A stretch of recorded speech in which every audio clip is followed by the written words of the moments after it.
Fala pessoal, tudo bem com vocês? Hoje eu vim continuar o último vídeo que eu comecei, que é sobre a matemática e Platão, no qual Platão separa a matemática em duas partes, o computar, ou seja, o calcular, e o demonstrar, sendo que o calcular, o computar, ele é uma introdução para o pensamento matemático. Então você ensina essa estrutura de cálculo, essa estrutura de soma, de ginástica mental para as crianças, para os mais jovens, para eles se adaptarem ao raciocínio matemático. Só que a segunda etapa, que é o demonstrar, que é o que eu vou falar hoje, já é o grau mais elevado de matemática que nós podemos realizar. Só que aqui tem uma coisa, eu não vou ser um rigorista, eu não vou apresentar de modo rigoroso as demonstrações. Eu quero introduzir aos poucos isso para vocês. Então, eu vou começar com um certo tipo de demonstração, vou apresentar a demonstração daquilo que eu mostrei no último vídeo, sobre um número ao quadrado, como calcular de modo mais rápido, vou demonstrar as propriedades do porquê essas técnicas funcionam, e por último eu vou demonstrar uma outra ideia. Muito bem? Então vamos lá. Primeiro, vocês já se perguntaram que sempre que a gente soma um par com outro par, isso sempre vai resultar em outro par? Então, 2 mais 2, 4. 2 mais 4, 6. 2 mais 6, 8. E assim sucessivamente. Quaisquer dois números pares que você somar, vai resultar em um outro número par. Como é que eu consigo demonstrar isso? Bom, consigo apresentando uma estrutura geral. Um número par ele é o quê? É um número que pode ser dividido por 2. Sempre pode ser dividido por 2. Portanto, ele está no formato seguinte. Todo número par ele está no seguinte formato: 2n. Ou seja, onde 2 é o fator divisível por 2 e o n é o outro fator que ao ser multiplicado por 2, a gente tem um número par. Então, por exemplo, o 6 ele é 2 vezes 3. O 10 ele é 2 vezes 5. O 12 ele é 2 vezes 6. E assim sucessivamente. Então, a gente tem essa estrutura geral entre os números pares. O próprio 2 ele é 2 vezes 1. Então, como é que eu tenho que fazer aqui? Dois pares diferentes, ou seja, o primeiro par eu vou chamar de 2A e o segundo par eu vou chamar de 2B. Isso aqui eu quero que resulte no quê? 2N. Só que eu não sei o que é esse N. Bom, primeiramente, eu sei que o N ele precisa ser natural. Ponto. Aqui eu vou trabalhar com os naturais, não vou entrar nos inteiros não, tá pessoal?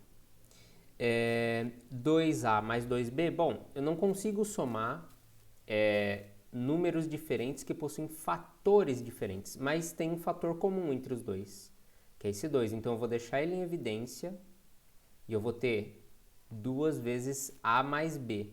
Só que esse A, ele é um número natural e esse B também é um número natural. Portanto, se eu somar os dois, eu vou ter um outro número natural que eu posso chamar o quê? De K. Bom, 2 vezes K. Percebam, o 2A mais 2B vai ser sempre igual a 2 vezes K. E 2 vezes K está no formato de um número par. Ele só não está com o N, certo? Porque aí é outra coisa.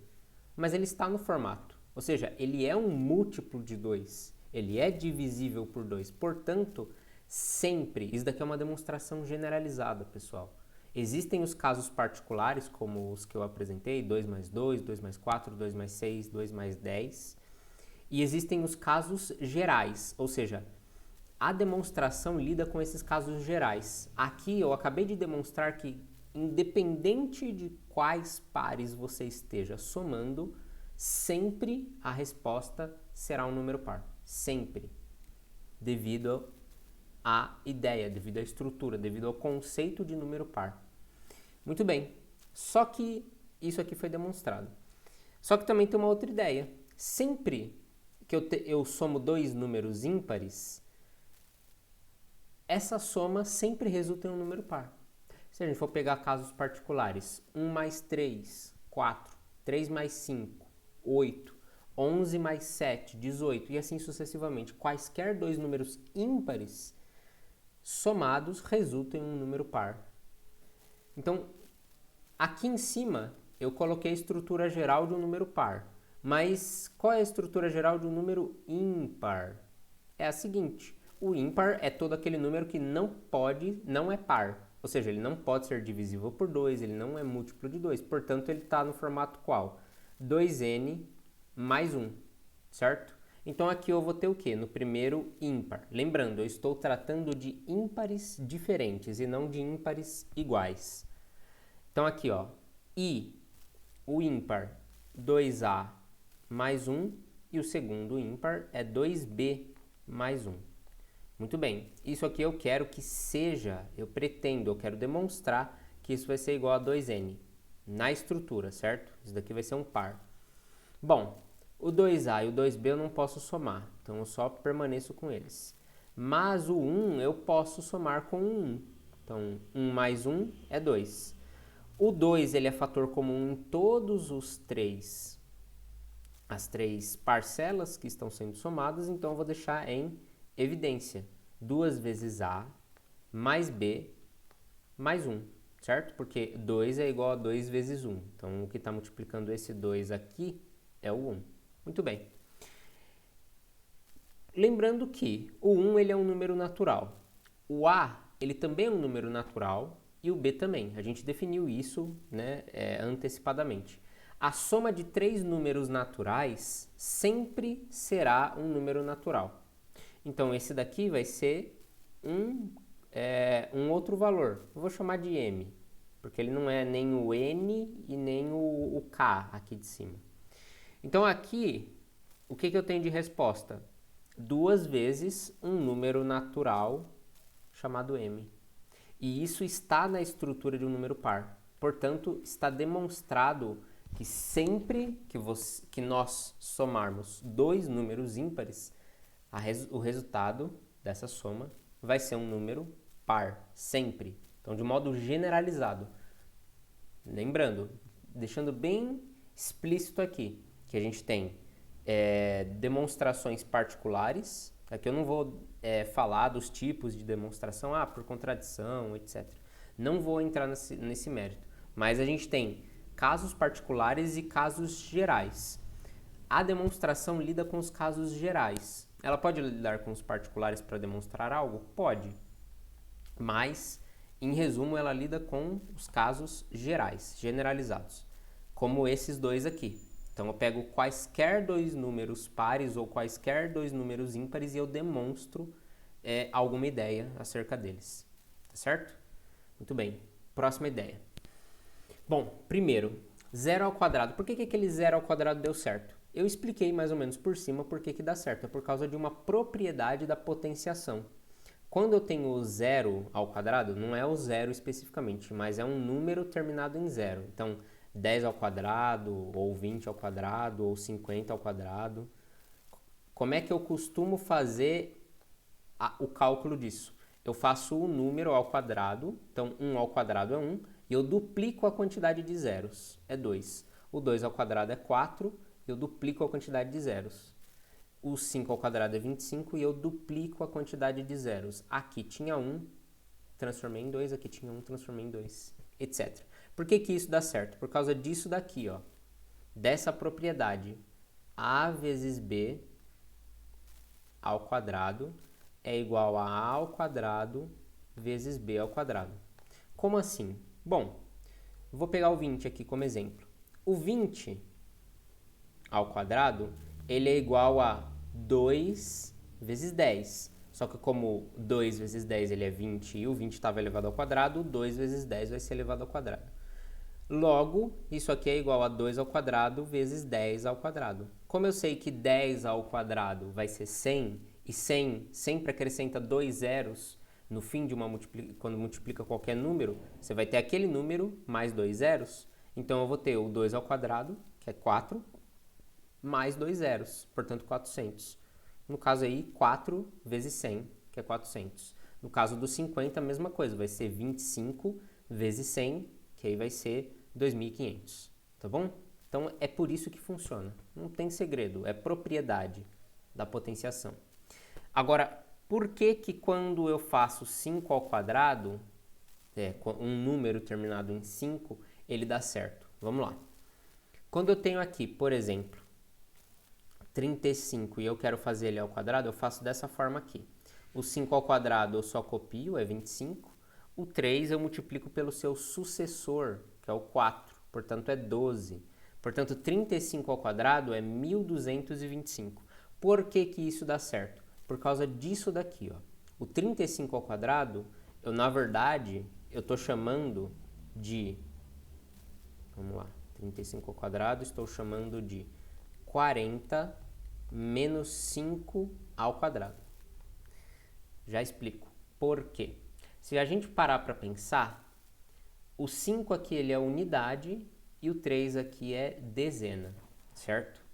Então, quando eu faço esse 3 vezes esse 4, eu não estou fazendo 3 vezes 4, mas 30 vezes 40. E 30 vezes 40 é 1.200. Então, na verdade, aqui, o que que eu estou fazendo? Eu estou fazendo 1.200 mais 25, certo? Por quê? Justamente por causa disso daqui.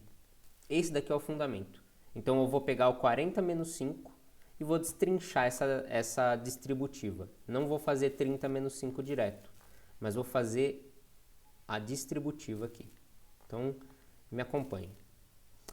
40 vezes 40, 40 ao quadrado. Vamos deixar aqui 40 ao quadrado. 40 vezes menos 5 vai ser menos 5 vezes 40. Menos 5, então eu fiz isso daqui, ó. Menos 5 vezes 40 vai ser menos 5 vezes 40.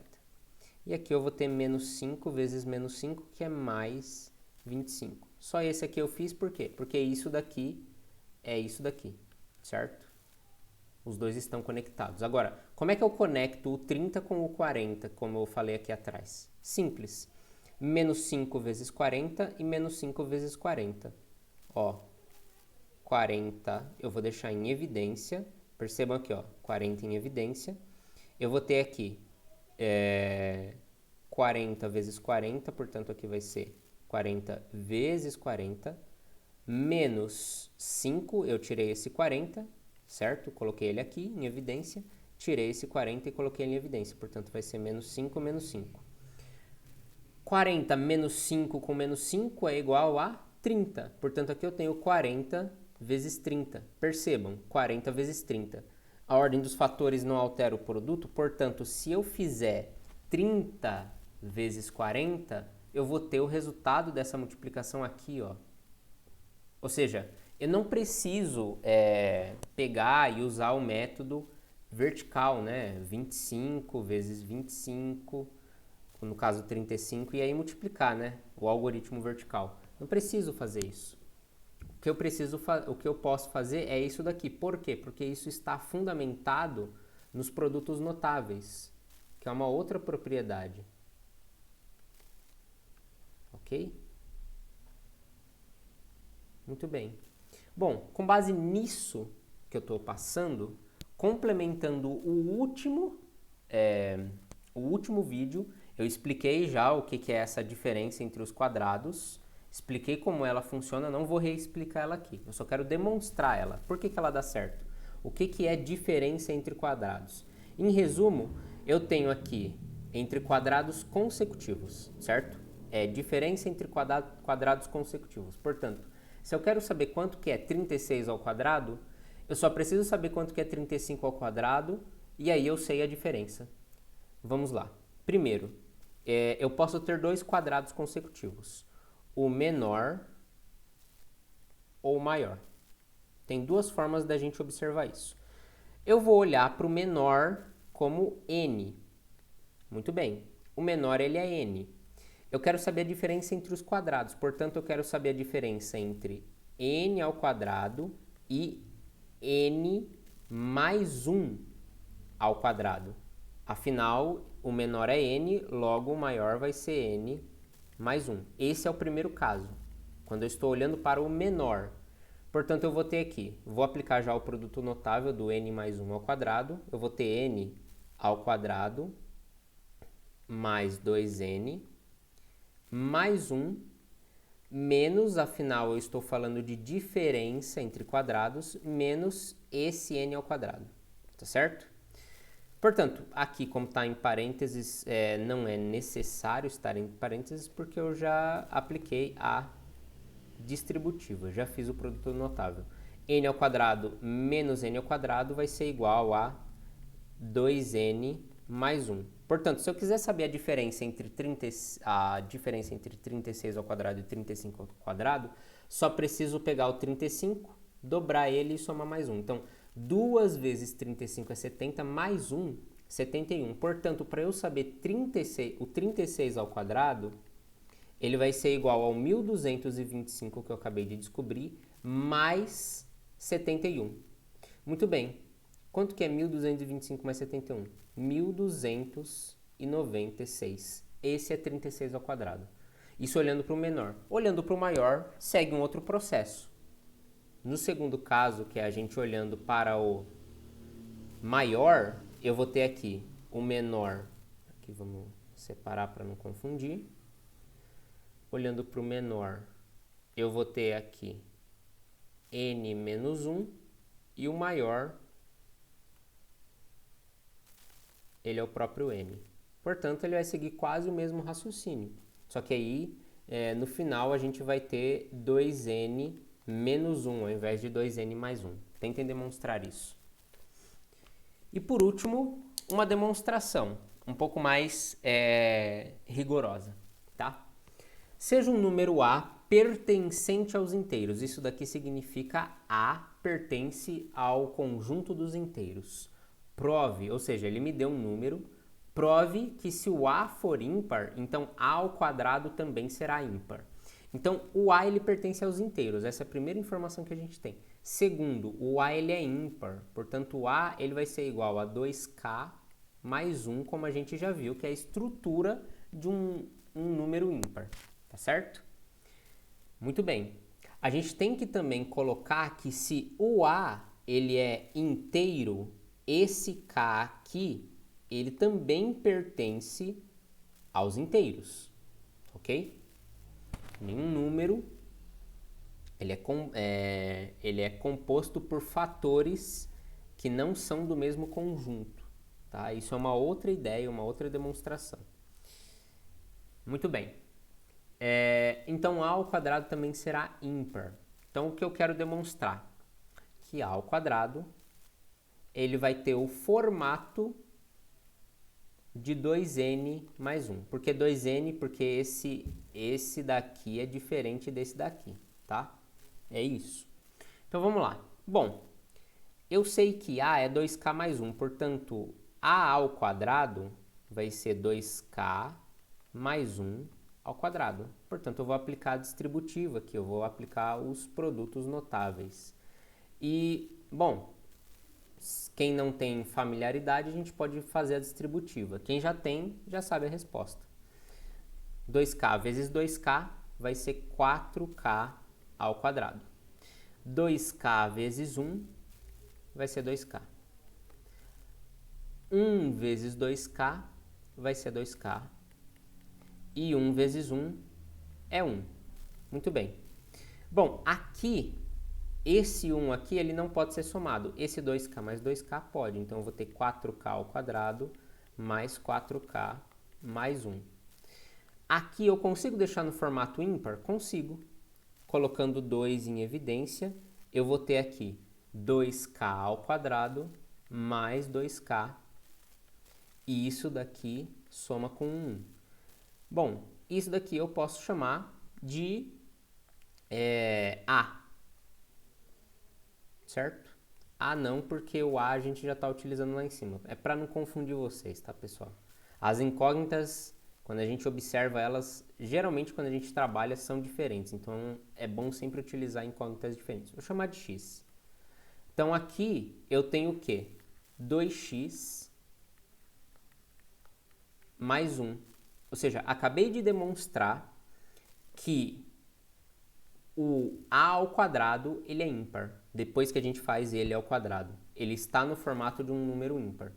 Então, Sempre que eu demonstro uma coisa e uma hipótese, e essa hipótese ela é verdadeira, aparece esse símbolo aqui, esse quadrado cheio. Então você vai fazer um quadrado e vai rabiscar ele. Isso daqui significa que ed, ou seja, quod erat demonstrandum, ou seja, como se queria demonstrar em português, né? É que as demonstrações vieram do latim, do Euclides. Na verdade do grego, mas aí os escritos vieram por latim e acabou pegando mais o latim. Então, como nós queríamos demonstrar o A e, nesse caso específico, um A pertencente aos inteiros, e se esse A for ímpar, então o A ao quadrado também será ímpar. Pessoal, esse foi o vídeo de hoje, espero que tenham gostado. Comentem, curtam, compartilhem e se inscrevam no canal. Eu não sou muito bom em fazer propaganda, mas é isso. Vou começar a ser um pouquinho mais frequente por aqui. Um abração, tchau, tchau.